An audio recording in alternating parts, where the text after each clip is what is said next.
Vikramshila IAS coaching institute 14 बीघा ऋषिकेश। प्राचीन भारत का इतिहास कर रहे थे हम लोग, एंशिएंट हिस्ट्री ऑफ इंडिया। उसमें हम मौर्य में थे। मौर्य में मैं चंद्रगुप्त मौर्य के बारे में पढ़ा चुका हूं। आज हमारा टॉपिक है बिंदुसार, चंद्रगुप्त मौर्य का पुत्र बिंदुसार। ये 298 से लेके और 273 बीसी यानी 298 से 273 बीसी तक क्या रहा, मौर्य वंश का सम्राट शासक रहा।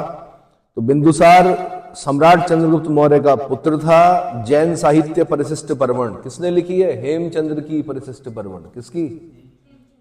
हेमचंद्र की परिशिष्ट परवण, जो कि जैन ग्रंथ है। उसके अनुसार उसकी माता का नाम दुर्वरा या दुर्धरा, कहीं कहीं पर दुर्वरा मिलता है, कहीं कहीं पर दुर्धरा मिलता है। इनकी माताओं के नाम जरूर याद कर लेना भाई।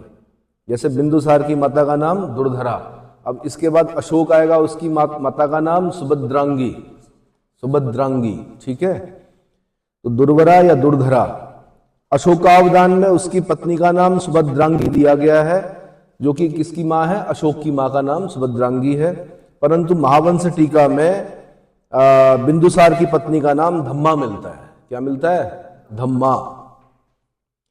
बिंदुसार की एक उपाधि अमित्रघात यानी शत्रु विनाशक की थी। अमित्रघात किसकी उपाधि है? आंसर बिंदुसार की है।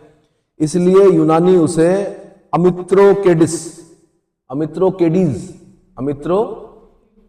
कहते हैं। वायु पुराण में उसका नाम भद्रसार मिलता है। भद्रसार को हाईलाइट करना है आपने। भद्रसार भी याद रखना कि भद्रसार किस मौर्य शासक का नाम है? आंसर बिंदुसार का। जैन साहित्य में उसे सिंहसेन या सिंहासन कहा गया है। सिंहसेन या सिंहासन कहा गया है। तो वेरी वेरी इंपॉर्टेंट, इनके नाम बड़े इंपॉर्टेंट होते हैं भाई। सिंहसेन, सिंहासन किसका नाम है? आंसर बिंदु। वनडे एग्जाम जो होते हैं उसमें इसी प्रकार के प्रश्न पूछे जाते हैं। सिंहसेन, सिंहासन किसका नाम है? आंसर बिंदुसार का।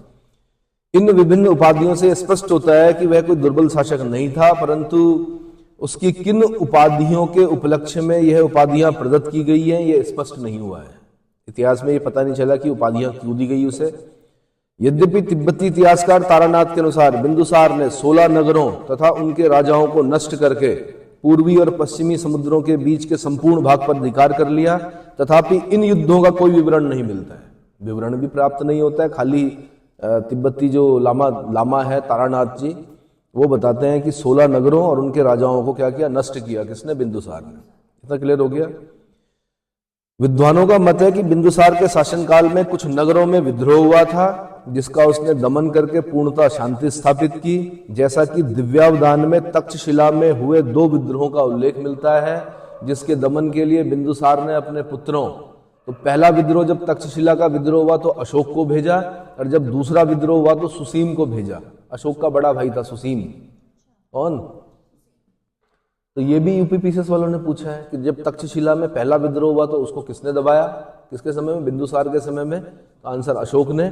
और दूसरे विद्रोह को, तक्षशिला के दूसरे विद्रोह को किसने दबाया? आंसर अशोक के बड़े भाई सुसीम ने। लेकिन यह विद्रोह बिंदुसार के विरुद्ध नहीं हुआ था। अशोक से तक्षशिला के निवासियों ने निवेदन किया था कि ना तो हम कुमार के विरुद्ध हैं, न ही हम राजा बिंदुसार के, परंतु दुष्ट अमात्य हमारा परिभव यानी अपमान करते हैं। क्या करते हैं? कभी कभी ऐसा होता है राजा बहुत अच्छा होता है ना। कभी कभी ऐसा होता है कि राजा के अगल बगल के लोग भी बहुत अच्छे होते हैं, लेकिन राजा के जो सबऑर्डिनेट्स होते हैं वो बड़े क्या होते हैं? दुष्ट होते हैं, है ना। समझ में आया? तो अशोक ने उदारतापूर्ण नीति अपनाकर इन विद्रोहों को शांत किया। अशोक ने उदारतापूर्ण नीति अपनाकर इन विद्रोह को शांत किया। समझ में आ गया? आपने देखा होगा ये प्रवृत्तियां होती हैं कई बार। दिल्ली में देखा होगा आपने, सबसे चालाक जनता मानी जाती है, समझदार मानी जाती है। केंद्र में वो बीजेपी को बिठाते हैं, और लेकिन स्टेट में किसको बिठाते हैं? आम आदमी पार्टी को बिठाते हैं। क्या करते हैं? यानी अपनी अपनी आवश्यकताओं के हिसाब से उन्हें केंद्र में क्या चाहिए? मोदी जी चाहिए, और लेकिन अपने दिल्ली में क्या चाहिए? आम आदमी पार्टी चाहिए। और पार्टी को भी पता होता है कि हमें क्या बताना है इन्हें। पार्टी भी क्या करती है? झांसा देती कई बार कि हम राज्य का दर्जा दिलाएंगे, राष्ट्रीय राजधानी क्षेत्र को राज्य का दर्जा। तो वो संभव नहीं है। राष्ट्रीय राजधानी क्षेत्र के लिए अलग से प्रावधान होते हैं, और जो देश की राजधानी होती है वो क्या होती है? सबसे इंपॉर्टेंट क्षेत्र होता है, इसलिए उस पर कुछ चीजें क्या होती हैं, जैसे जो दिल्ली के मुख्यमंत्री हैं उनके अंडर में पुलिस नहीं होती है। दिल्ली पुलिस जो है वो उनके अंडर में नहीं होती है। इतना समझ में आ गया? ठीक है। अगला, बिंदुसार ने न केवल अपने पैतृक साम्राज्य को अक्षुण्ण बनाए रखा, अपितु सम्राट चंद्रगुप्त मौर्य द्वारा प्रतिपादित मैत्रीपूर्ण विदेशी संबंधों को भी अनवरत जारी रखा। स्ट्रैबो ने कहा है कि सीरिया का यूनानी शासक एंटियोकस, कौन? एंटियोकस ने डाइमेकस नामक अपना एक राजदूत बिंदुसार के दरबार में भेजा था। सीरिया समझते हो आप? आज तो बड़ी तबाही है सीरिया में। सीरिया का नाम सुना होगा। सबसे बुरी गत जो जिन देशों की हुई उसमें एक सीरिया भी है। कारण कट्टरवाद। कारण क्या है? कट्टरता। तो सीरिया में क्या हुआ कि सीरिया का राजा उस समय कौन था? उस जमाने में एंटियोकस था। तो यहां से बिंदुसार ने उससे कहा कि भाई मुझे 3 चीजें चाहिए, मीठी मदिरा, सूखी अंजीर, अंजीर समझते हो? ड्राई फ्रूट्स में आता है अंजीर, पेट के लिए बहुत अच्छा माना जाता है, और मुझे तीसरा चाहिए, एक दार्शनिक भेज दो। तो उसने कहा भाई हम आपको सूखी अंजीर भी भेज देते हैं, मीठी मदिरा भी भेज देते हैं, लेकिन दार्शनिक हमारे देश में क्या होते हैं, बड़े मतलब मानव व्यापार नहीं होता हमारे यहाँ, पूजनीय होते हैं दार्शनिक। मैं एक राजदूत भेज देता हूँ, एंटियोकस, किसको, सॉरी डाइमेकस। तो एंटियोकस ने किसको भेजा? डाइमेकस को भेजा। एक अन्य यूनानी लेखक एथेनियस ने बिंदुसार तथा सीरियाई नरेश एंटियोकस फर्स्ट के बीच मैत्रीपूर्ण पत्र व्यवहार का उल्लेख किया है। किसका उल्लेख किया है? पत्र व्यवहार का, यानी एथेनियस ने किया है। एथेनियस का नाम याद रखना है आपने। उसने बताया, एथेनियस ने बताया कि एंटियोकस फर्स्ट के बीच और क्या बिंदुसार के बीच में जो मैत्रीपूर्ण संबंध था उसके बारे में। उसमें बताया गया कि बिंदुसार ने सीरियाई नरेश से मीठी मदिरा, सूखी अंजीर और एक दार्शनिक की मांग की। सीरियाई नरेश ने मीठी मदिरा और सूखी अंजीर तो भिजवा दी, परंतु दार्शनिक के संदर्भ में कहा कि यूनानी कानून के अनुसार दार्शनिकों का विक्रय नहीं किया जा सकता। दार्शनिकों का क्रय विक्रय नहीं किया जा सकता। इस पत्र व्यवहार से स्पष्ट होता है कि भारत का सीरिया से व्यापार होता था। क्या होता था? व्यापार होता था। और सम्राट बिंदुसार की दर्शन में भी रुचि थी, फिलॉसफी में रुचि थी। दार्शनिक का मतलब क्या हो गया, है ना? मैंने बताया नहीं आपको, यूनानी क्रूर थे मगर विद्वान भी थे। ज्योतिष में उनका मतलब लगभग हमारे, क्या हमने भी उनसे सीखा और उन्होंने भी हमसे सीखा। गणनाओं में उन्होंने हमसे नंबर हमसे सीखे उन्होंने, है ना? जब जीरो दिया मेरे भारत ने तब दुनिया को गिनती आई, सुना है? और जीरो को हम लोग क्या करते हैं, जीरो है क्यों? अरे भाई जीरो सबसे इंपॉर्टेंट नंबर है। एक के आगे जीरो लग गया तो 10, 2 लग गए तो 100, 3 लग गए तो 1000, 4 लग गए तो 5 लग गए तो। इंग्लिश में बोलिए। अब मिलियन और बिलियन में अंतर बताइए। मिलियन में कितने जीरो होते हैं? कैसे बनोगे मिलेनियर और बिलियनियर? 10 लाख, 1 मिलियन। जीरो बताइए, संख्या कितनी होती है जीरो की? 6 जीरो होते हैं। और बिलियन में 8 नहीं 7 9 जीरो होते हैं भाई। 9 इकाई, दाई, सैकड़ा, हजार, 10,000, लाख, 10 लाख, करोड़, 10 करोड़। कितने जीरो होते हैं? 9 जीरो होते हैं। कैसे बनोगे बिलियनियर जब पता ही नहीं है कितने जीरो है? चलो, प्लिनी ने उल्लेख किया है कि मिस्री Naresh Philadelphus, Ptolemy Philadelphus second, इसका नाम क्या है? मिस्र का नरेश, यानी इजिप्ट के साथ भी हमारे संबंध थे। तो प्लिनी लिखता है। अब ये कौन लिख रहा है? ये प्लिनी लिख रहा है। पहले वाली चीज कौन लिख रहा है? एथेनियस लिख रहा है। एथेनियस बिंदुसार और सीरियाई नरेश एंटियोकस के बीच के मैत्रीपूर्ण संबंधों के बारे में विवरण दे रहा है। और प्लिनी जो कि एक रोमन इतिहासकार है, वो किसके बारे में? मिस्र के Naresh Ptolemy Philadelphus second, Ptolemy Philadelphus second के बारे में लिख रहा है। वो बता रहा है कि बिंदुसार के दरबार में पाटलिपुत्र में डियानीसियस या डायनोसियस नामक एक राजदूत भेजा। डायनोसियस नामक एक राजदूत भेजा। और ऐसा लगता है कि बिंदुसार की जगह पे तब तक मेरे ख्याल से कौन बैठ चुका था? अशोक बैठ चुका था। कौन? अशोक आ गया था, है ना? बिंदुसार ने चंद्रगुप्त मौर्य द्वारा स्थापित प्रशासनिक व्यवस्था का ही अनुसरण किया। उसकी राज्यसभा में 500 सदस्यों वाली एक मंत्री परिषद थी। हमारे संसद में कितने लोग बैठते हैं आज? हाँ जी, हमारी संसद में कितने लोग बैठते हैं? कितने सांसद हैं हमारी संसद में? अरे भाई, लोकसभा राज्यसभा मिला के बताओ मेरे को। संसद parliament is equal to 1 is राष्ट्रपति। नंबर 1 पे किसको रखते हैं? नंबर 2 पे Lok Sabha, lower house, lower house यानी निम्न सदन। तीसरे नंबर पे रखते हैं राज्यसभा यानी काउंसिल ऑफ स्टेट्स, राज्यसभा जो कि अपर हाउस है। तो लोकसभा में कितने लोग बैठते हैं? क्या प्रावधान है संविधान में? 552 से ज्यादा नहीं हो सकते। उसमें भी 52 वो 2 एंग्लो इंडियन वाला कंसेप्ट हटा दिया, 331 333 को हटा दिया गया है। अब 500 अगर 52 से अधिक नहीं बैठ सकते, लेकिन बैठते कितने? 545 बैठते हैं। कितने? और राज्यसभा में कितना बोल रखा है? 250 से अधिक नहीं बैठ सकते, लेकिन बैठते कितने? 245। उन दोनों को सम कर दीजिए। तो लेकिन उस जमाने में बिफोर क्राइस्ट में उसकी राज्यसभा में 500 सदस्यों वाली एक मंत्री परिषद थी। कितनी? प्रारंभिक कुछ दिनों तक बिंदुसार का प्रधानमंत्री कौटिल्य ही था। यानी चंद्रगुप्त मौर्य मर गया, बिंदुसार बैठ गया गद्दी पर, तो चंद्रगुप्त मौर्य का भी प्रधानमंत्री रहा कौटिल्य और बिंदुसार का भी प्रधानमंत्री रहा कौटिल्य। कहानी तो सुनी होगी आपने, सुनी है? हाँ। उसके पश्चात खल्लाटक प्रधानमंत्री पद पर आसीन हुआ। कौटिल्य के बाद कौन बना बिंदुसार का प्रधानमंत्री? खल्लाटक। ये भी नाम याद रखना है आपने, खल्लाटक। साम्राज्य प्रांतों में विभाजित था, जिसके प्रमुख जो होते थे कुमार होते थे, यानी उपराजा यानी राजकुमार जो होते थे, उन्हें नियुक्त किया जाता था इतने बड़े पदों पर। बिंदुसार के 25 वर्ष का शासनकाल शांति और सुव्यवस्था का काल था, जिसमें उसे आध्यात्मिक और दार्शनिक चिंतन का भी अवकाश मिला। थेरवादी परंपरा एवं महावंश के अनुसार बिंदुसार ब्राह्मण धर्म का अनुयायी था। अन्य सभी स्रोत बिंदुसार को आजीवक संप्रदाय का अनुयायी बताते हैं। किसका? आजीवक संप्रदाय का अनुयायी बताते हैं। दिव्यावदान के अनुसार आजीवक संप्रदाय का परिव्राजक पिंगल वत्स जीव बिंदुसार की राज्यसभा में निवास करता था। Very important. अब आपको मैं पहले बता दूं कि आजीवक संप्रदाय है क्या। तो जब हम महावीर स्वामी पढ़ रहे थे, तो महावीर स्वामी के साथ उनके शिष्य और उनके मित्र, क्या मखलीपुत्र घोषाल, इनका नाम पढ़ा था हमने, मखलीपुत्र घोषाल, वो उनका कुछ विवाद हो गया, वो उन्होंने अपना एक अलग धर्म चलाया, जिसका नाम क्या? आजीवक संप्रदाय। क्या है?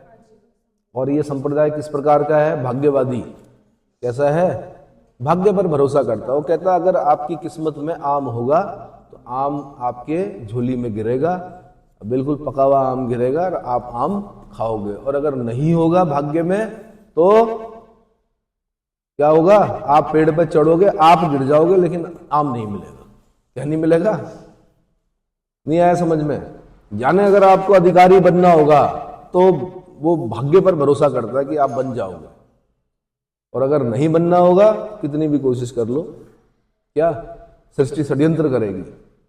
सृष्टि षड्यंत्र करेगी आपके लिए बनाने के लिए, और अगर नहीं बनना होगा तो सृष्टि में फिर षड्यंत्र होंगे, है ना। इसका एक उदाहरण मैं देता हूं। एक बच्चा बड़ा होशियार था यहाँ इस इंस्टीट्यूट में, लेकिन ठीक एग्जाम के एक दिन पहले, बल्कि सुबह सुबह जब एग्जाम देने जा रहा था, तो ठीक नीचे गिरा वो, और उसके वही हाथ और वो उंगलियां जो होती हैं वो फ्रैक्चर्ड हुई, जिससे कि क्या करने थे? लिखना था। नहीं था किस्मत में, है ना। और फिर तो हमारा राज्य में आपको पता ही है, बड़ी महान उपलब्धि ये है कि मेरे ख्याल से 2025 तक कितने पीसीएस हुए हैं? कितने पीसीएस हुए हैं? प्रत्येक वर्ष होना चाहिए था, नहीं हुए। 2-2, 3-3 सालों में, 4-4 सालों में हुए हैं रिजल्ट। तो अब उस व्यक्ति को इंतजार करना पड़ा फिर अगले कितने साल का, और 2-3 साल बहुत बड़ा गैप हो जाता है ना। चलो जी, तो दिव्यावदान के अनुसार आजीवक संप्रदाय का परिव्राजक पिंगल वत्स जीव, इसका नाम याद रखना आपने। कौन सा परिव्राजक रहता था आजीवक संप्रदाय का बिंदुसार के दरबार में? पिंगल वत्स जीव नामक विद्वान या आजीवक संप्रदाय का परिव्राजक पिंगल वत्स जीव बिंदुसार की राज्यसभा में निवास करता था। इतना समझ में आ गया? ठीक है। अब क्वेश्चन कैसे कैसे बनते हैं वो भी बता देता हूं मैं। एक बार बना कि किसे यूनानी लेखक अमित्रोकेडीज की संज्ञा प्रदान की गई है? तो अमित्रोकेडीज बिंदुसार को कहा है किसने? यूनानियों ने। बिंदुसार ने प्रथम तक्षशिला विद्रोह के दमन हेतु किसको भेजा था? तो अशोक को भेजा था। दूसरी बार किसको भेजा था? दूसरा विद्रोह जब तक्षशिला का हुआ तो उसके बड़े भाई सुसीम को भेजा। अमित्रघात किसकी उपाधि है? तो बिंदुसार की है। अमित्रघात मतलब शत्रु का विनाशक। अमित्रघात मतलब शत्रु का विनाशक। जैन साहित्य सिंहसेन नाम से किसे संबोधित करता है? आंसर बिंदुसार को। जैन साहित्य में जो सिंहसेन या सिंहासन शब्द का प्रयोग किया गया वो किसके लिए किया गया है? बिंदुसार के लिए किया गया है। बिंदुसार ने कहां के शासक से 3 चीजें मांगी? मीठी मदिरा, सूखी अंजीर और एक दार्शनिक। आंसर सीरिया के राजा एंटियोकस फर्स्ट से मांगी। किससे मांगी? सीरिया के राजा एंटियोकस फर्स्ट से मांगी। कहां के निवासियों ने अशोक से कहा था कि ना तो हम कुमार के विरुद्ध हैं, ना ही हम राजा के विरुद्ध हैं? आंसर तक्षशिला के विद्रोह में। तक्षशिला के विद्रोह में। ऐसे ही हम मॉडर्न में भी पढ़ेंगे, कुछ विद्रोह ऐसे हुए इस देश में जो ब्रिटिश क्राउन के विरुद्ध नहीं थे। किसके? हाँ, एक बार क्वेश्चन पूछा यूपी वालों ने, हम सिर्फ रानी और रानी की प्रजा होना चाहते हैं। ये किस विद्रोह का नारा था? हम सिर्फ रानी की ही प्रजा होना चाहते हैं। ये किस विद्रोह में था? ढूंढो, मॉडर्न में पढ़ेंगे आप इसको। तो ऐसे ही यहां पर भी कहा इन्होंने कि हम कुमार के विरुद्ध नहीं है, ना ही हम किसके? ना तो हम कुमार के विरुद्ध हैं, न राजा बिंदुसार के। तो तक्षशिला में कहा गया था ऐसा। अगला, बिंदुसार के दरबार में डाइमेकस नामक राजदूत किसने भेजा था? तो सीरिया के राजा, यूनानी राजा एंटियोकस फर्स्ट ने भेजा था। डियानीसियस या डायनीसियस नामक राजदूत किसने भेजा? तो आंसर मिस्र के राजा Ptolemy second Philadelphus. Ptolemy second Philadelphus ने भेजा था। बिंदुसार ने कौटिल्य के पश्चात किसे अपना प्रधानमंत्री बनाया? तो खल्लाटक को बनाया। किसको बनाया? बिंदुसार का सबसे बड़ा पुत्र कौन था? सुसीम। सुमन भी बोलते हैं इसको, सुसीम या सुमन। बिंदुसार ने तक्षशिला के दूसरे विद्रोह के दमन के लिए किसको भेजा था? मैंने बता दिया, अपने इसी बेटे को सुसीम को भेजा था। अब इसके बाद भाई हम बड़े ही इंपॉर्टेंट टॉपिक पे आ रहे हैं, अशोक महान के बारे में पढ़ रहे हैं। Ashoka the great. Ashoka the, वही अशोक जो कभी चंड अशोक हुआ करता था और एक दिन वो क्या बना? धम्म अशोक बना। क्या बना? नाम ही जिसका अशोक। देखो ना कितना महान नाम है, जिसे कोई शोक ना हो, जिसे कोई शोक ना हो। Ashoka the great. इसका याद रखना आपने 273 बीसी से 236 बीसी। 273 बीसी से 236 बीसी। अब ये 273 में राजा बन जाता है, लेकिन ये अपना राज्यारोहण नहीं करता है, 4 साल बाद करता है। ये ध्यान रखना। ये क्वेश्चन हम अपने समय में गलत कर चुके हैं, क्योंकि हमने डेट याद की 273 से 236 बीसी। उन्होंने कहा कि कोरोनेशन कब हुआ उसका? कोरोनेशन मतलब राज्यारोहण, राज्याभिषेक कब हुआ? तो हमने कहा यार 273 से 236 में आंसर क्या होगा? पहला ऑप्शन वही दे रखा था दोस्तों ने। कौन सा? अब जैसे 273 वो मैच हो गई साउंड, हमने कहा हाँ यार 273 से 236। आंसर लिखना है आपने 269 बीसी। 4 साल बाद कराया उसने अपना राज्याभिषेक।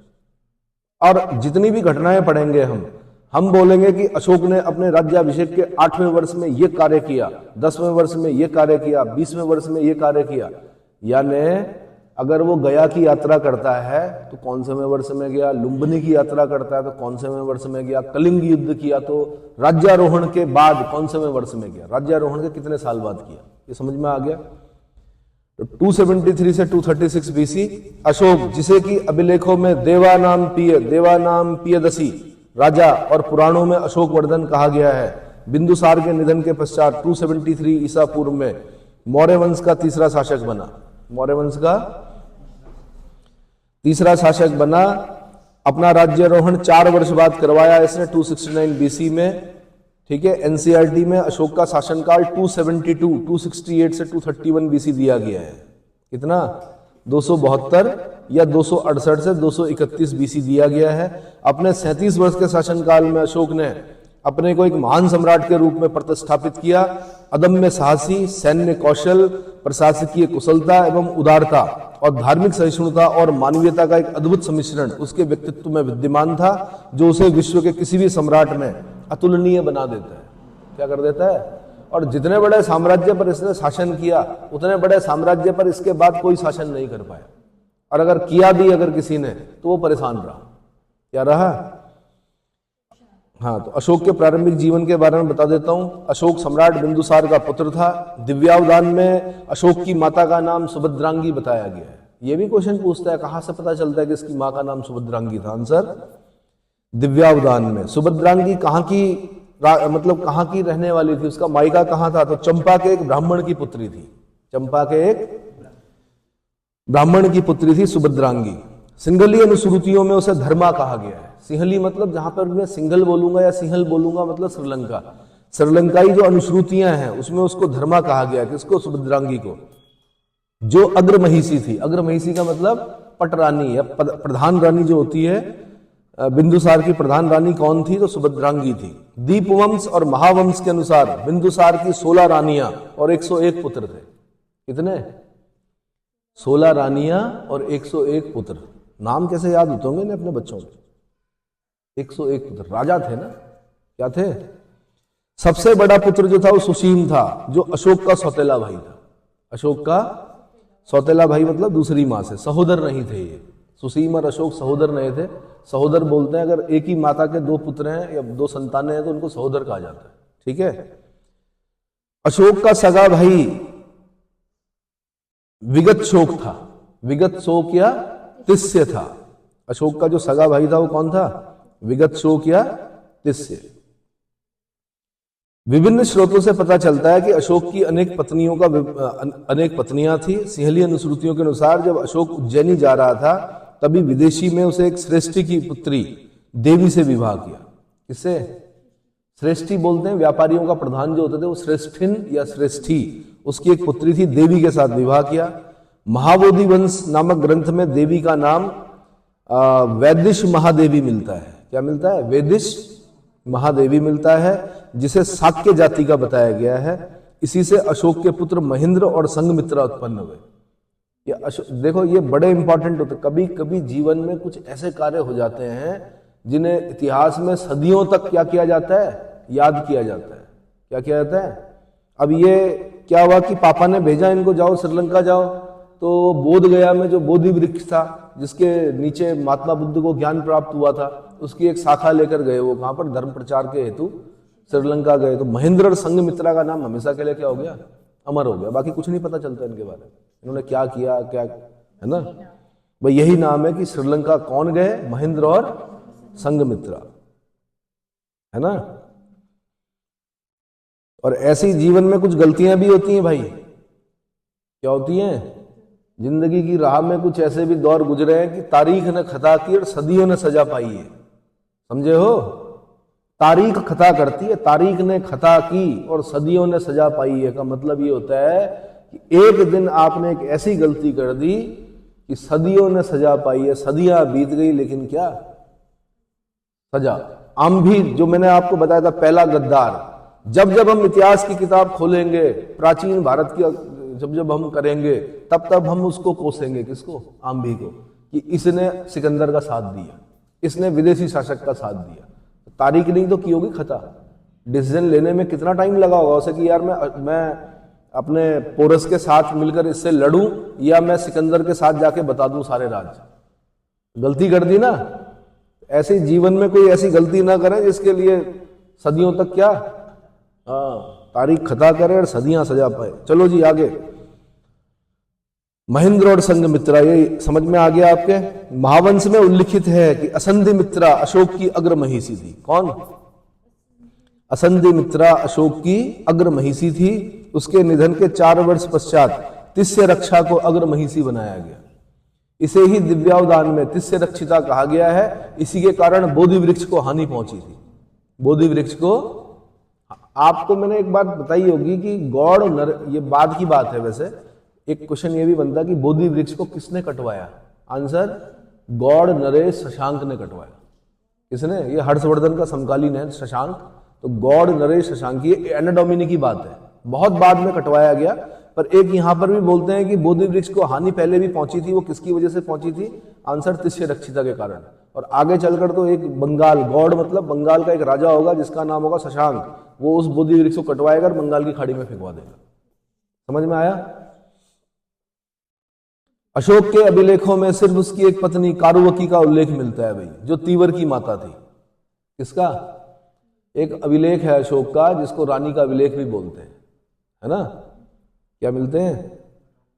बल्कि प्रयाग स्तंभ लेख है। प्रयाग स्तंभ लेख सुना है? अकबर लेके आया था उसको। इलाहाबाद तो नहीं बोलते हैं अब तो प्रयागराज बोलते हैं, है ना। तो प्रयागराज में एक स्तंभ लेख है, उसमें सबसे पहले अशोक का अभिलेख है, उसके बाद उसमें रानी कारुवकी का अभिलेख है, उसके बाद समुद्रगुप्त का दरबारी कवि और महासंधि विग्रहिक हरिसेन ने अपने राजा की 100 विजयों का उल्लेख किया, जिसको प्रयाग प्रशस्ति बोलते हैं। और आगे चलकर फिर उस पर जहांगीर ने भी कुछ लिखवाया।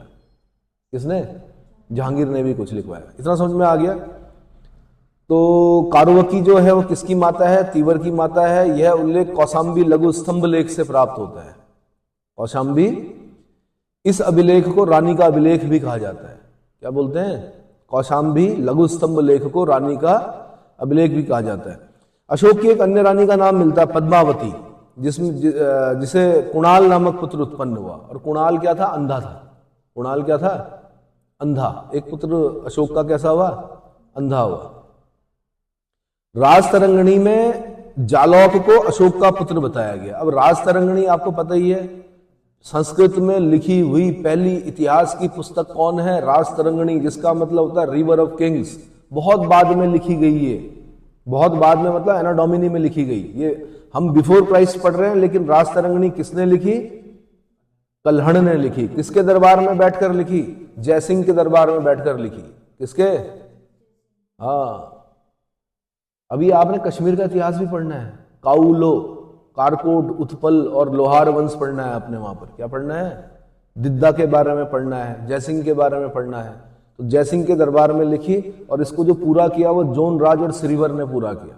राजतरंगिणी को किसने पूरा किया? क्योंकि पूरा नहीं लिख पाया ना इतिहास, कौन? कल्हण। तो बाद का इतिहास किसने लिखा? जोन राज और श्रीवर ने लिखा। तो उसमें लिखा हुआ है राजतरंगिणी में जालौक को अशोक का पुत्र बताया गया है। अशोक के रुम्मनदेही अभिलेख में उसकी एक पुत्री चारुमती का भी उल्लेख मिलता है। रुम्मनदेही अभिलेख, रुम्मनदेही बोलते हैं लुम्बिनी को। जहां पर महात्मा बुद्ध का जन्म हुआ उसका नाम क्या है? रुम्मनदेही। ठीक है, तो उसकी एक पुत्री का उल्लेख मिलता है। किसका? चारुमती का। सम्राट बनने के पूर्व अशोक को पर्याप्त प्रशासकीय अनुभव प्राप्त हो चुका था।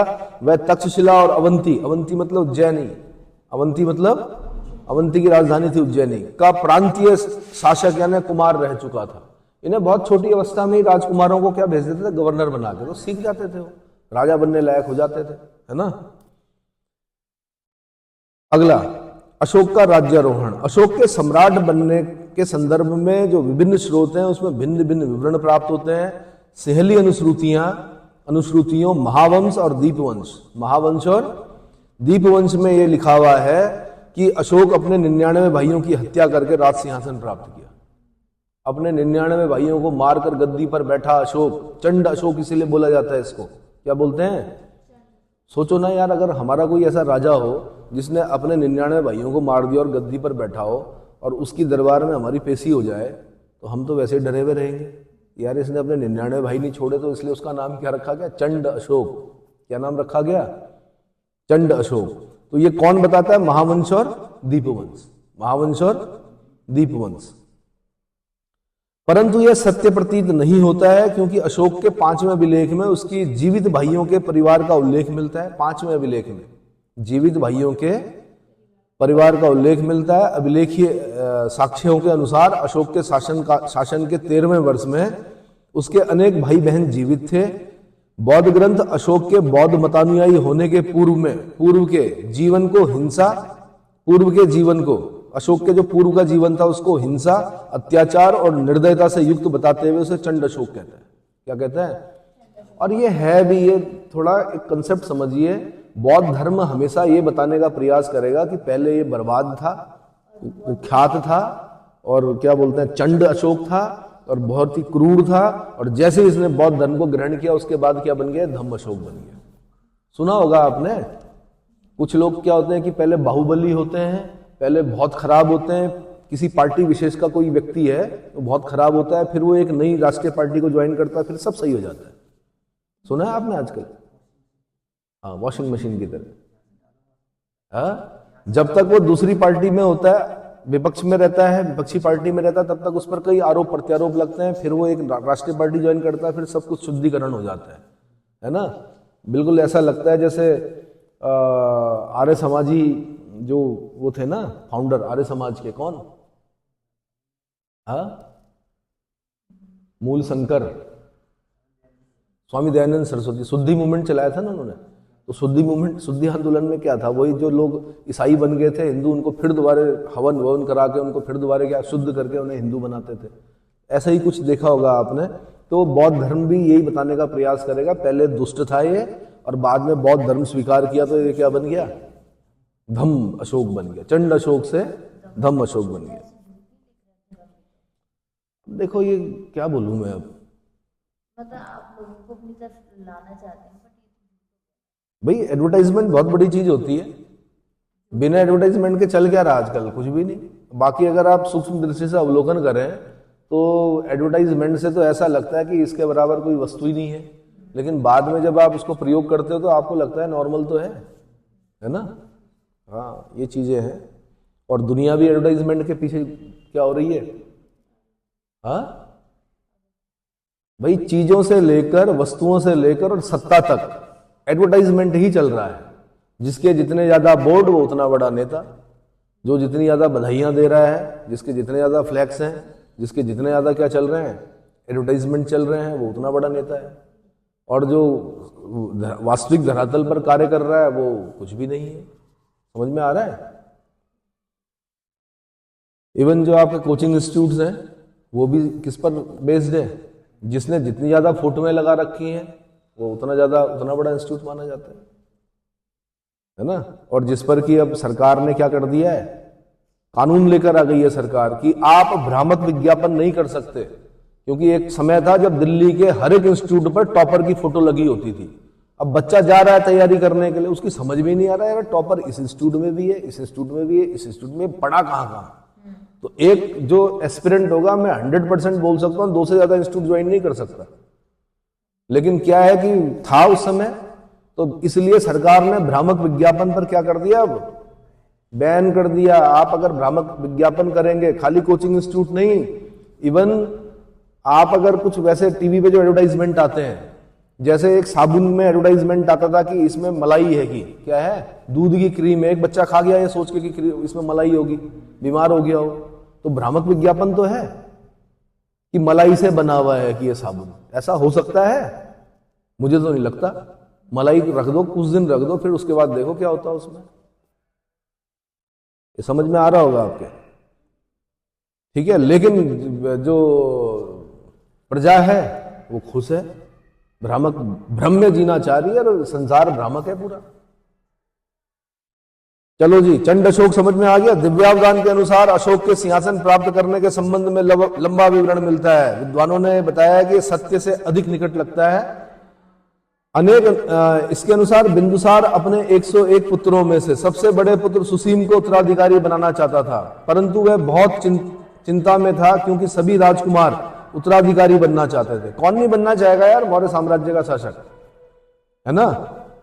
अंत में बिंदुसार ने आजीवक परिव्राजक पिंगल वत्सजीव से सलाह ली और उससे समस्त राजकुमारों की परीक्षा लेने को कहा।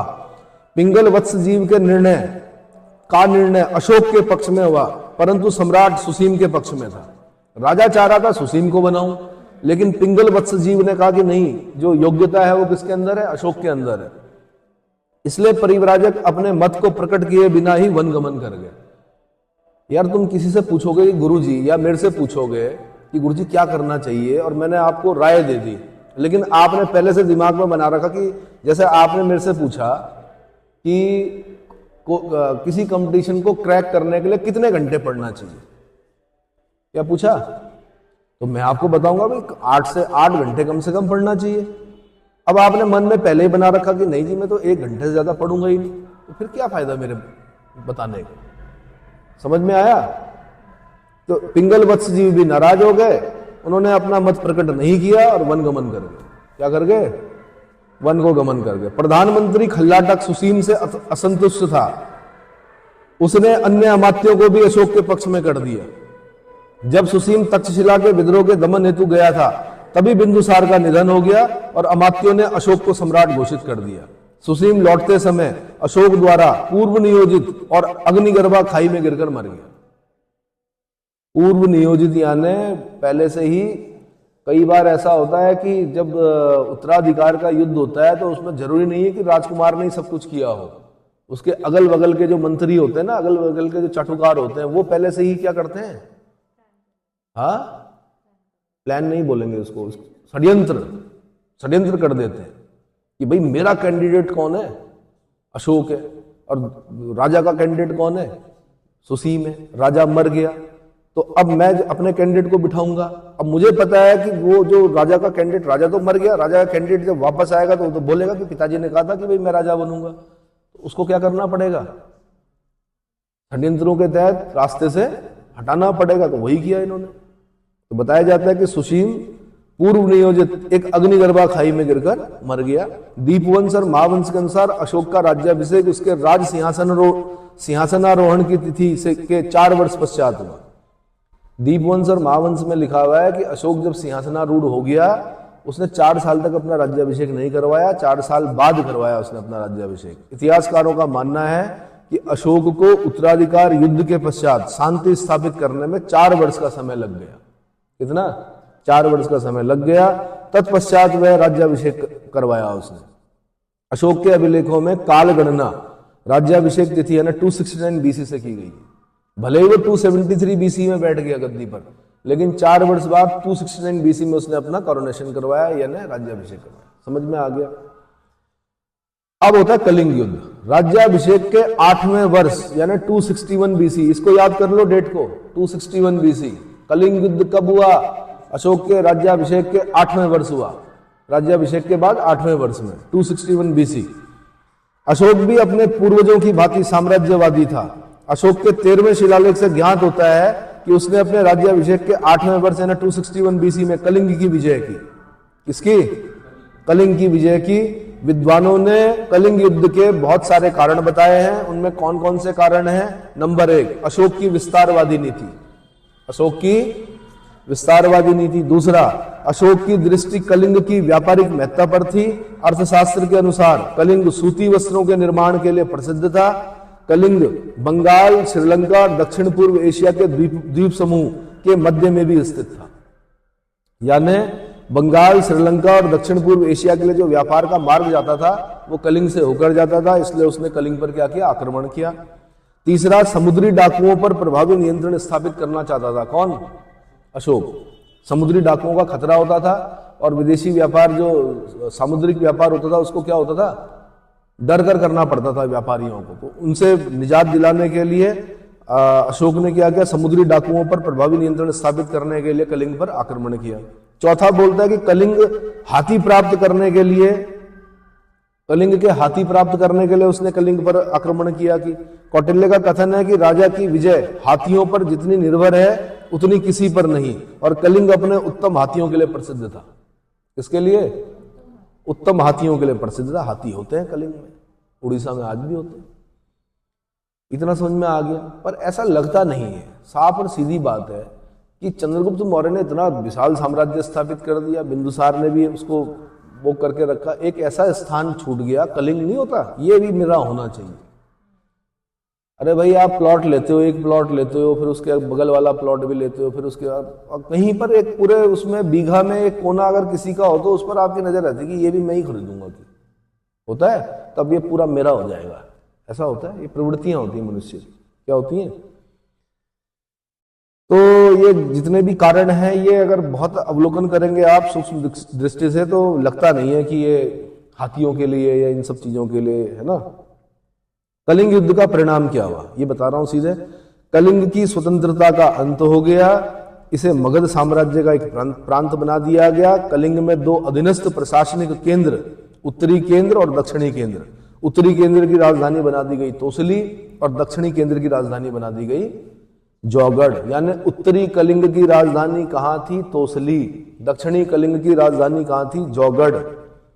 इस युद्ध में कलिंग वासियों को भारी हानि हुई। अशोक के 13वें शिलालेख के अनुसार युद्ध में 1.5 लाख लोग बंदी बनाए गए, 1 लाख लोगों की हत्या कर दी गई और कालांतर में इससे भी कई गुना अधिक लोग मरे। यानी समझ लो 1 लाख लोग मारे गए। कितने? एक मर्डर हो जाए अगर शहर में तो पूरा शहर हिल जाता है डर से। 1 लाख लोग मारे इन्होंने और 1.5 लाख लोग बंदी बनाए गए और बाद में भी मरे वो लोग, उनमें से कई लोग। समझ में आ गया? तीसरा, अशोक कलिंग युद्ध की हृदय विदारक हिंसा को देखकर द्रवित हो गया और भविष्य में युद्ध न करने की घोषणा कर दी। हेमचंद्र राय चौधरी कहते हैं कि बिंबिसार द्वारा प्रतिपादित और उसके सभी उत्तराधिकारियों द्वारा अनुमोदित अग्रगामी विस्तारवादी एवं साम्राज्यवादी नीति को अशोक ने त्याग दिया और एक नए युग का सूत्रपात हुआ। एक नए युग का सूत्रपात हुआ जो शांति, सामाजिक प्रगति तथा धार्मिक प्रचार का था। इस युद्ध ने अशोक को चंड अशोक से धम्मा अशोक में परिवर्तित कर दिया। यार अब कुछ बचा ही नहीं जीतने के लिए। दक्षिण को आपको मैंने पहले भी बताया, चोल, चेर, पांडे जैसे जो फार साउथ के जो प्रांत हैं वहां पर किसी भी राजा ने क्या नहीं किया, ज्यादा छेड़ाखानी नहीं की। जब हम समुद्रगुप्त पढ़ रहे होंगे वहां पर भी हम पढ़ेंगे कि उसने दक्षिण की विजय की, लेकिन उसने क्या किया, ग्रहण मोक्षानुग्रह। ग्रहण मोक्षानुग्रह मतलब उसने पहले जीता, उनके राजाओं को बंदी बनाया, उनसे बोला टैक्स देते रहना, भाई क्या करते रहना, उनको मोक्ष दे दिया, उनका राज्य उन्हीं को सौंपा और उन्हें कहा कि जब तक आप टैक्स दोगे तब तक आप अपने सत्ता में बैठे रहोगे। जिस दिन आपने टैक्स देना बंद किया, समझ लो उस दिन फिर क्या होगा, आक्रमण होगा। तो दक्षिण को ऐसे हम सेंट्रलाइज नहीं कर सकते हैं, इतने बड़े देश को। नहीं आया समझ में? हाँ। जो अगली बात हुई वो ये हुई कि कलिंग विजय से मौर्य साम्राज्य को नए समुद्री तट और बंदरगाह प्राप्त हो गए, जिससे उसका सामुद्रिक व्यापार बढ़ गया। कलिंग को अपनी सैनिक चौकी बनाकर अशोक ने समुद्री लुटेरों का दमन किया, समुद्री दस्युओं का दमन कर दिया और बंगाल की खाड़ी का सामुद्रिक यातायात, बंगाल की खाड़ी जो सामुद्रिक यातायात के लिए क्या हो गई, सुरक्षित हो गई। इतना क्लियर हो गया, तो बड़ा इंपॉर्टेंट है ये। उसके बाद मैं आपको बता रहा हूं अशोक की जो उपाधियां हैं वो कहां कहां पर क्या क्या नाम मिलते हैं उसके। तो अशोक ये जो नाम है ये मिलता है सबसे पहले किसमें, मास्की अभिलेख में मिला है, लघु शिलालेख में। किसमें, मास्की। फिर उसके बाद मिलता है गुर्जरा, फिर नेतूर, फिर उदयगोलन। उदयगोलन लघु शिलालेखों में भी अशोक नाम उत्कीर्ण मिलता है। मैं ये भी बता दूं आपको, दरअसल पहले इस देश में जितने भी शिलालेख मिले उसमें, क्योंकि पहले के जो शिलालेख थे उसमें सिर्फ देवानाम प्रिय मिला। क्या नाम मिला, देवानाम प्रिय। अब क्या था कि श्रीलंका के एक राजा था तिस्स, जिसकी उपाधि भी देवानाम प्रिय थी। तो हम लोगों ने ये सोचा कि ये जितने भी अभिलेख हैं भारत के अलग अलग क्षेत्रों में जो मिले हैं, ये श्रीलंका के राजा किसके हैं, तिस्स के हैं, क्योंकि देवानाम प्रिय मिला। तब तक क्या हुआ, पहला अभिलेख जिसमें अशोक नाम मिला में वो था मास्की, तब तक दूसरा अभिलेख मिल गया गुर्जरा, तब तक तीसरा अभिलेख मिल गया नेतूर, फिर मिला उदयगोलन। तो यहां पर क्या मिला, देवानाम प्रियदर्शी राजा अशोक कहता है। क्या कहता है, पहले के जो अभिलेख हैं उसमें लिखा होगा देवानाम प्रिय, देवताओं का प्रिय राजा कहता है। अब नाम अपना लिखा नहीं है ना, तो हमने क्या किया, हम कंफ्यूजन में रहे कि ये श्रीलंका का कोई राजा है। लेकिन जैसे ही मास्की, गुर्जरा, नेतुर, उदयगोलम जैसे ही मिले, हमारी समझ में आ गया कि भाई ये तो सारे अशोक के अभिलेख हैं। और अशोक का साम्राज्य विस्तार जब हमने देखा तो साबाजगढ़ी और मानसेरा से लेके और कहां तक, दक्षिण तक पूरे क्या अशोक के अभिलेख। इवन आपका जो कालसी वाला क्षेत्र है वो मौर्य साम्राज्य में, कालसी यानी भाई आप लोग यहाँ उत्तराखंड में रह के भी आप बहुत कम लोग होंगे जो कालसी गए होंगे। सैया, चक्राता, उससे पहले पड़ता कालसी। डाक पत्थर, मतलब यहां से जब आप जाओगे देहरादून, देहरादून से कहाँ, हरवटपुर, हरवटपुर से राइट मुड़ोगे तो कहाँ, विकासनगर, विकासनगर से आगे डाक पत्थर, डाक पत्थर से आगे कालसी, कालसी से आगे सैया, सैया से आगे चक्राता, है ना। तो कालसी कितने लोग गए, नहीं गए, लेकिन मौर्य साम्राज्य का अंग था ये। इसका मतलब यहां तक उसने विजिट किया था, वहां पर शिलालेख बनवा रखा उसने। डॉक्टर फॉरेस्ट ने खोजा उसको, किसको, कालसी जो शिलालेख, उसमें बना हुआ है, एक हाथी बना हुआ है, गज तमे लिखा हुआ उसके पैरों के नीचे, है ना, और बहुत कुछ लिखा हुआ। तो मैं ये बताना चाह रहा हूं, तो सबसे पहले अशोक नाम कहाँ मिला, मास्की लघु शिलालेख में, उसके बाद गुर्जरा में, उसके बाद नेतूर में, उसके बाद उदयगोलम में। ये यूपीएससी का क्वेश्चन है, किन 4 अभिलेखों में उसका नाम क्या मिला, अशोक मिला। आंसर मास्की, गुर्जरा, नेतुर, उदयगोलम। अच्छा, प्रियदर्शी ये कहां पर मिला, तो भाबरू, बैराट, राजस्थान। भाबरू, बैराट, राजस्थान, विराटनगर बोलते हैं जिसको, भाबरू, बैराट, राजस्थान। और कांधार अभिलेख और दीप वंश में उसका नाम मिला प्रियदर्शी, है ना। प्रिय मतलब देवताओं का प्रिय राजा, प्रियदर्शी। अगला देवानाम प्रिय, देवताओं का प्रिय, ये कहाँ मिला? ये 12वें 13वें शिलालेख। अच्छा, जो ऊपर वाला मैंने क्वेश्चन बताया ये आईएएस का क्वेश्चन है, 1995 में पूछ लिया गया। तब तक आप लोगों में से कई लोगों के जन्म नहीं हुए होंगे। उन्होंने पूछा कहाँ कहाँ पर प्रियदर्शी मिलता है नाम, तो भाबरू बैराट राजस्थान, दूसरा कांधार, दूसरा कहाँ? कांधार, तीसरा दीपवंश। समझ में आ गया? देवानाम प्रिय कहाँ मिलता है? 12वें और 13वें शिलालेख में मिलता है। कौन से? 12वें और 13वें शिलालेख में। देवानाम प्रिय, प्रियदर्शी, ये कहां पर मिलता है? ये गिरनार में मिलता है, रुम्मनदेई में मिलता है और निगलिवा, ये 3 जगह पर मिलता है। कहां कहां? गिरनार, ये गुजरात में पड़ गया, रुम्मनदेई लुम्बिनी हो गया, और निगलिवा, इन 3 जगहों पर जो नाम मिलता है वो देवानाम प्रिय, प्रियदर्शी नाम मिलता है। अशोक वर्धन नाम कहां पर मिलता है? ये मिलता है विष्णु पुराण में। कहां पर मिलता है? बुद्ध शाक्य, ये बड़ा इंपॉर्टेंट है। अगर मैं पेपर बना रहा होता यूपीएससी का तो मैं यहां से क्वेश्चन पूछता कि बुद्ध शाक्य कहां पर कहा। वैसे तो शाक्य मुनि जो है वो महात्मा बुद्ध को कहा जाता है, पर अशोक को बुद्ध शाक्य कहा गया है मास्की अभिलेख में। कहां पर? मास्की अभिलेख में। शाक्य मुनि जो है वो महात्मा बुद्ध की उपाधि है, लेकिन अशोक को बुद्ध शाक्य कहा गया है। कहां पर? मास्की अभिलेख में। मगधाधिराज, मगध का अधिराज, मगध का अधिराज, ये कहां पर कहा गया है? भाबरू बैराट राजस्थान के लेख में कहा गया है। भाबरू बैराट राजस्थान के। अब सोच लो ना यार, कितना बड़ा साम्राज्य होगा उसका, कांधार तक हो उधर, कहां मानसेरा, कहां शाहबाजगढ़ी, कहां कांधार अभिलेख है, कहां कालसी, कहां नीचे ये सब मास्की, गुर्जरा, नेतुर, उड़े गोलम, और पता नहीं अभी तो स्तंभ लेख भी पढ़ने हैं आपने। क्या पढ़ने हैं? स्तंभ लेख भी पढ़ने हैं। ठीक, फिर बता रहा हूं मैं क्वेश्चन कैसे आते हैं। तो अशोक का राज्याभिषेक कब हुआ? 269 बीसी में हुआ। अशोक का सगा भाई कौन था? तो विगत शोक या तिस्य, विगत शोक या तिस्य। अशोक ने विदिशा में किस नाम के श्रेष्ठी की पुत्री के साथ विवाह किया? देवी के साथ। किसके साथ? देवी के साथ। बड़ा दुर्भाग्य है हमारा, क्या है भाई, हॉलीवुड बॉलीवुड? बॉलीवुड है। उसने एक अशोक महान पर एक पिक्चर बनाई और उसमें शाहरुख खान को क्या किया? अशोक बनाया, और इतनी घटिया तरीके से अशोक को चित्रित किया गया समाज के सामने। मतलब उसका एक डैनी जो बड़े पुराने वो हैं, क्या हीरो हैं, वो उसको बार बार मार रहे हैं, बार बार उसकी नाक तोड़ रहे हैं, बार बार उसके। अशोक महान की नाक तोड़ोगे आप? अशोका द ग्रेट, चंद्रगुप्त मौर्य का पोता, उसको मतलब ऐसा दिखा रखा बिल्कुल जैसे नहीं होता छोटा सा एक शासक। तो ये पता नहीं क्यों, एक अच्छी मूवी बननी चाहिए अशोक पर, और बताया जाना चाहिए कि अशोक महान था कौन, ग्रेट कौन था, अशोका द ग्रेट। ठीक है, इतने बड़े साम्राज्य पर शासन करने वाला व्यक्ति ऐसा तो नहीं हो सकता। चलो जी, अशोक का कौन सा अभिलेख रानी का अभिलेख बोला जाता है? तो कौशाम्बी लघु स्तंभ लेख, कौशाम्बी लघु स्तंभ लेख। अशोक के किस अभिलेख में उसके जीवित भाइयों और परिवारों का उल्लेख है? 5वें अभिलेख में। कौन से? 5वें अभिलेख में। कलिंग युद्ध में कितने लोग बंदी बनाए गए? 1.5 लाख लोग बंदी बनाए गए। कलिंग किसके निर्माण के लिए प्रसिद्ध था? सूती वस्त्र के निर्माण के लिए प्रसिद्ध था। अशोक को चंड अशोक की से कौन संबोधित करता है? बौद्ध ग्रंथ करते हैं। वो बोलते हैं कि बौद्ध धर्म ग्रहण करने से पहले वो चंड अशोक था, और बौद्ध धर्म ग्रहण करने के बाद वो धम्म अशोक हो गया, है ना। आगे भी पढ़ेंगे आप। उसने भेरी घोष के स्थान पर धम्म घोष की क्या की? हाँ, धम्म घोष किया उसने। भेरी बोलते हैं जब युद्ध में जाते हैं तो एक बड़ा सा बाजा टेढ़ा सा देखा हुआ आपने ऊपर, भेरी बजाई जाती है। तो उसने कहा भेरी घोष ठीक नहीं है भाई, अब क्या धम्म घोष होगा। चलो जी, तो चंड अशोक के बारे में बता दिया। दिव्यावधान के अनुसार अशोक को बौद्ध धर्म में किसने दीक्षित किया? उपगुप्त ने। किसने?